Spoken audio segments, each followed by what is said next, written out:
আজ এসেছি তোমাদেরকে একটা গল্প শোনাবো বলে। আমার কাছে এটা সত্যিই গল্প বটে। কারণ কোনোদিন ভাবিনি যে ছাত্রীদেরকে নিয়ে অন্য কোথাও গিয়ে প্রোগ্রাম করব, তাও আবার ট্রেনে করে সেখানে গিয়ে দুদিন থাকবো। তো এইটাই আমার বাস্তবে পরিণত হয়েছিল। সমস্ত ছাত্রী এবং তাদের মায়েদেরকে নিয়ে বেরিয়ে পড়েছি শান্তিনিকেতনের উদ্দেশ্যে। সঙ্গে অবশ্য আমার মা, বোন আর অর্ঘ্য আছে। ও না থাকলে এই পুরো ট্রিপটা এত সুন্দরভাবে আমি কমপ্লিট করতে পারতাম না। তো আমরা সবাই চলেছি বসন্ত উৎসবের জন্য শান্তিনিকেতন। বাইরের প্রাকৃতিক মনোরম দৃশ্য দেখতে দেখতে কখন যে আমরা ঢুকে পড়েছি বোলপুরের রাস্তায়, সেটা বুঝতেই পারিনি। তখন হুঁশ ফিরল যখন আমরা ট্রেনের মধ্যেই বাউলের গান শুনতে শুনতে এগিয়ে চললাম। এটা দেখে বুঝতেই পারছিল, হ্যাঁ, এবার আমরা সত্যি সত্যি কবিগুরুর দেশে এসে গেছি।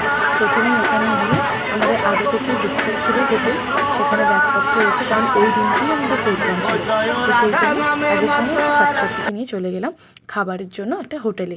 সামনেই ছিল ওখানকার অনেক পুরনো হোটেল, সেই হোটেলে মহামায়া হোটেল, সেখানে আমরা খাওয়া দাওয়ার জন্য গেছি। দেখে মনে হচ্ছে হয়তো বিয়েবাড়ি, ঠিক আগেকার দিনের যেমন বিয়েবাড়িতে সবাই মিলে লাইন দিয়ে বসে খাওয়া দাওয়া হতো, ঠিক সেরকম।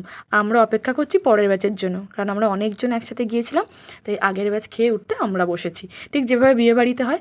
তারপর ওদেরকে বললাম তোমরা প্রোগ্রামের জন্য রেডি হও, আর আমি, মা, আমরা চলে গেছিলাম একটুখানি সোনাঝুরি ঘুরে দেখবো বলে। কারণ মন তো কখন থেকেই চটপট করছে, কখন যাব সোনাঝুরিতে গিয়ে দেখবো কি আছে কি নেই, তবেই না কালকে ওদেরকে নিয়ে আসতে পারবো। তারপর ওখান থেকে চলে এলাম সোজা প্রোগ্রাম যেখানে হচ্ছে সেখানে। সবাই রেডি হয়ে গেছে এবং আমরা এসে পৌঁছেছি ওখানকার SVF হলে, যেখানে ওই দিনকার আমাদের বসন্ত উৎসব আমাদের জন্য অ্যারেঞ্জ করা হয়েছিল। যদি এই বসন্ত উৎসবটা বছরখানেক আগের ভিডিও, জানোই তো আমি কতটা কুঁড়ে কতদিন পরে পরে দিই, তাও ভাবলাম একটুখানি সাজিয়ে রাখি তোমাদের জন্য। একটুখানি ফটোশ্যুট করে আমাদের প্রোগ্রাম শুরু হয়ে গেছে। এই হচ্ছে আমাদের প্রোগ্রাম। সবটা দিতে পারলাম না, অল্প একটু ক্লিপ দিলাম।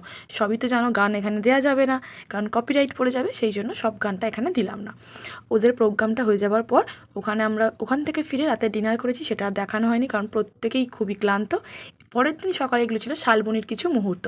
শালবনি ঘুরে আমরা ওখানে দুপুরের লাঞ্চ সেরে চলে এসেছিলাম আমাদের গন্তব্য ট্রেনে। স্টেশনে এসে ওখান থেকে ফিরবো। তো আমরা সবাই এখানে খেতে বসে গেছি। এখানে ভীষণ সুন্দর আয়োজন ছিল। একটা অন্য হোটেলে আমরা খেতে গিয়েছিলাম ওদিনকে। তো চলো, আজকের গল্প আমার এখানেই শেষ। আর তারপর আমার একটা সবথেকে পছন্দের মুহূর্ত তোমাদের সাথে শেয়ার করছি, কারণ আমার নিজের সবথেকে ভালো লাগার, কারণ ওই সংস্থার তরফ থেকে তখন আমাদেরকে সম্মাননা জ্ঞাপন করা হচ্ছিল। সেই ছোট্ট একটি মুহূর্ত আমিও আমার স্মৃতির পাতায় ধরে রেখেছি, আর সেটা তোমাদের সবার সাথে ভাগ করে নিলাম। আজকের মতো এখানেই অপেক্ষায় রইলাম আরও কোনো ভালো সুন্দর ভিডিও নিয়ে তোমাদের সামনে আসার জন্য।